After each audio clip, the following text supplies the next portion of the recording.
ಯತ್ನಾಳ್ ಪುಣ್ಯಾತ್ಮ ಎಂದ Vijayendra. DK CM ವಿಜಯೇಂದ್ರಗೆ ಖುಷಿ ಎಂದಿದ್ದ ಯತ್ನಾಳ್ ಪುಣ್ಯಾತ್ಮ ಅಂತ ವಿಜಯೇಂದ್ರ ಹೇಳಿದ್ದಾರೆ. ಡಿಕೆ ಸಿಎಂ ವಿಜಯೇಂದ್ರಗೆ ಖುಷಿ ಎಂದಿದ್ದ ಯತ್ನ. ಈ ಕುರಿತ ಪ್ರಶ್ನೆಗೆ ಮುಖ ಸಿಂಡರಿಸಿಕೊಂಡ ವಿಜಯೇಂದ್ರ, ಆ ಪುಣ್ಯಾತ್ಮನ ಹೇಳಿಕೆ ತಗೊಂಡು ಏನ್ ಮಾಡ್ತೀರಾ? ಯತ್ನಾಳ್ ಹೇಳಿಕೆಗೆ ಪ್ರತಿಕ್ರಿಯಿಸಲು ನಿರಾಕರಿಸಿದ ಬಿವೈ ವಿಜಯೇಂದ್ರ. ಡಿಕೆ ಸಿಎಂ ಆದ್ರೂ ರಾಜ್ಯ ಅಭಿವೃದ್ಧಿ ಕಾಣುವುದಿಲ್ಲ. ಬಿಜೆಪಿ ರಾಜ್ಯಾಧ್ಯಕ್ಷ ವಿಜಯೇಂದ್ರ ಸ್ಫೋಟಕ ಹೇಳಿಕೆಯನ್ನ ಕೊಟ್ಟಿದ್ದಾರೆ. ಕಾಂಗ್ರೆಸ್ನಲ್ಲಿ ಸಿದ್ದರಾಮಯ್ಯ ಇದ್ರು, ಈಗ ಡಿಕೆ ಸಿಎಂ ಆದ್ರೂ ಕೂಡ ಯಾರಿದ್ರು ಕೂಡ ಅಭಿವೃದ್ಧಿ ಕಾಣಲ್ಲ ಅಂತ ಯತ್ನಾಳ್ ಪುಣ್ಯಾತ್ಮ ಎಂದಿದ್ದಂತ ವಿಜಯೇಂದ್ರ ಹೇಳಿಕೆ. ಯಾವ ಕಾರಣಕ್ಕೆ ಡಿಕೆ ಶಿವಕುಮಾರ್ ಸಿಎಂ ಆದ್ರೆ ವಿಜಯೇಂದ್ರಗೆ ಖುಷಿ ಆಗುತ್ತೆ ಅನ್ನುವಂತ ಸ್ಟೇಟ್ಮೆಂಟ್ ಅನ್ನ ಬಸನಗೌಡ ಪಾಟೀಲ್ ಯತ್ನಾಳ್ ಕೊಟ್ಟಿದ್ದು. ಈ ಹೇಳಿಕೆಗೆ ಮುಖವನ್ನ ಸಿಂಡರಿಸಿಕೊಂಡು ವಿಜಯೇಂದ್ರ ಹೇಳಿರುವಂತದ್ದು, ಆ ಪುಣ್ಯಾತ್ಮನ ಹೇಳಿಕೆ ತಗೊಂಡು ಏನ್ ಮಾಡ್ತೀರಾ ಅಂತ.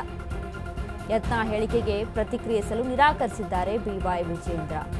ಇನ್ನು ಡಿಕೆ ಸಿಎಂ ಆಗಲಿ ಯಾರೇ ಸಿಎಂ ಆದರೂ ಕಾಂಗ್ರೆಸ್ನಲ್ಲಿ ಅಭಿವೃದ್ಧಿ ಅನ್ನೋದು ಕಾಣುವುದಿಲ್ಲ ಅಂತ ಹೇಳಿದ್ದಾರೆ.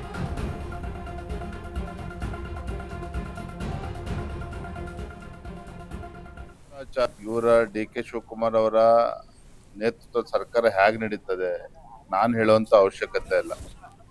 ತಮಗೆ ಗೊತ್ತಿರೋ ಹಾಗೆ ಕಳೆದ 3 ವರ್ಷದಲ್ಲಿ ಈ ಕಾಂಗ್ರೆಸ್ ಸರ್ಕಾರ ರಾಜ್ಯದ ಅಧಿಕಾರಕ್ಕೆ ಬಂದಾಗಿನಿಂದ ಯಾವುದೇ ಒಂದು ಅಭಿವೃದ್ಧಿ ಕೆಲಸ ಕಾರ್ಯಗಳು ಮಾಡೋದಕ್ಕೆ ಸಾಧ್ಯ ಆಗಿಲ್ಲ. ಮತ್ತೊಂದು ಕಡೆ ಭ್ರಷ್ಟಾಚಾರ, ಅಲ್ಪಸಂಖ್ಯಾತರ ಓಲೈಕೆ ರಾಜಕಾರಣ ಬಿಟ್ಟರೆ ಏನೂ ಕೂಡ ಕಳೆದ 3 ವರ್ಷದಲ್ಲಿ ಆಗಿಲ್ಲ. ಇವರ ಗ್ಯಾರಂಟಿಗಳಿಂದ ಇವರ ಕೈಯನ್ನು ಕಟ್ಟಾಕೊಂಡಿದ್ದಾರೆ. ಅನುದಾನದ ಕೊರತೆಯಿಂದಾಗಿ ಇವರು ಕೂಡ ಡಿಕೆ ಶಿವಕುಮಾರ್ ಅವರು ಕೂಡ ರಾಜ್ಯದ ಅಭಿವೃದ್ಧಿಯನ್ನ ಮಾಡೋದಕ್ಕೆ ಸಾಧ್ಯ ಇಲ್ಲ. ಹಾಗಾಗಿ ಆಗ್ಲೇ ಅವ್ರು ಇನ್ನೂ ಚಾರ್ಜ್ ತಗೊಳ್ಳಿ, ಮುಖ್ಯಮಂತ್ರಿ ಪ್ರಮಾಣ ವಚನ ತೆಗೆದುಕೊಳ್ಳಿ, ನಾವೇನು ಭಾರತೀಯ ಜನತಾ ಪಾರ್ಟಿಯನ್ನು ಹೇಗೆ ಎದುರಿಸ್ಬೇಕು, ಏನ್ ಮಾಡ್ಬೇಕು ಅಲ್ಲವನ್ನು ಕೂಡ ಆ ಪುಣ್ಯಾತ್ಮನ ಹೇಳ್ಕೊಂಡು ಏನ್ ಮಾಡ್ತಿರ್ ಬಿಡ್ರಿ. ಇವರ ಡಿಕೆ ಶಿವಕುಮಾರ್ ಅವರ ನೇತೃತ್ವದ ಸರ್ಕಾರ ಹೇಗೆ ನಡೀತದೆ ನಾನು ಹೇಳುವಂತ ಅವಶ್ಯಕತೆ ಇಲ್ಲ. ತಮಗೆ ಗೊತ್ತಿರೋ ಹಾಗೆ ಕಳೆದ 3 ವರ್ಷದಲ್ಲಿ ಈ ಕಾಂಗ್ರೆಸ್ ಸರ್ಕಾರ ರಾಜ್ಯದ ಅಧಿಕಾರಕ್ಕೆ ಬಂದಾಗಿನಿಂದ ಯಾವುದೇ ಒಂದು ಅಭಿವೃದ್ಧಿ ಕೆಲಸ ಕಾರ್ಯಗಳು ಮಾಡೋದಕ್ಕೆ ಸಾಧ್ಯ ಆಗಿಲ್ಲ. ಮತ್ತೊಂದು ಕಡೆ ಭ್ರಷ್ಟಾಚಾರ, ಅಲ್ಪಸಂಖ್ಯಾತರ ಓಲೈಕೆ ರಾಜಕಾರಣ ಬಿಟ್ಟರೆ ಏನೂ ಕೂಡ ಕಳೆದ 3 ವರ್ಷದಲ್ಲಿ ಆಗಿಲ್ಲ. ಇವರ ಗ್ಯಾರಂಟಿಗಳಿಂದ ಇವರ ಕೈಯನ್ನು ಕಟ್ಟಾಕೊಂಡಿದ್ದಾರೆ. ಅನುದಾನದ ಕೊರತೆಯಿಂದಾಗಿ ಇವರು ಕೂಡ ಡಿಕೆ ಶಿವಕುಮಾರ್ ಅವರು ಕೂಡ ರಾಜ್ಯದ ಅಭಿವೃದ್ಧಿಯನ್ನ ಮಾಡೋದಕ್ಕೆ ಸಾಧ್ಯ ಇಲ್ಲ. ಹಾಗಾಗಿ ಆಗ್ಲೇ ಅವ್ರು ಇನ್ನೂ ಚಾರ್ಜ್ ತಗೊಳ್ಳಿ, ಮುಖ್ಯಮಂತ್ರಿ ಪ್ರಮಾಣ ವಚನ ತೆಗೆದುಕೊಳ್ಳಿ, ನಾವೇನು ಭಾರತೀಯ ಜನತಾ ಪಾರ್ಟಿ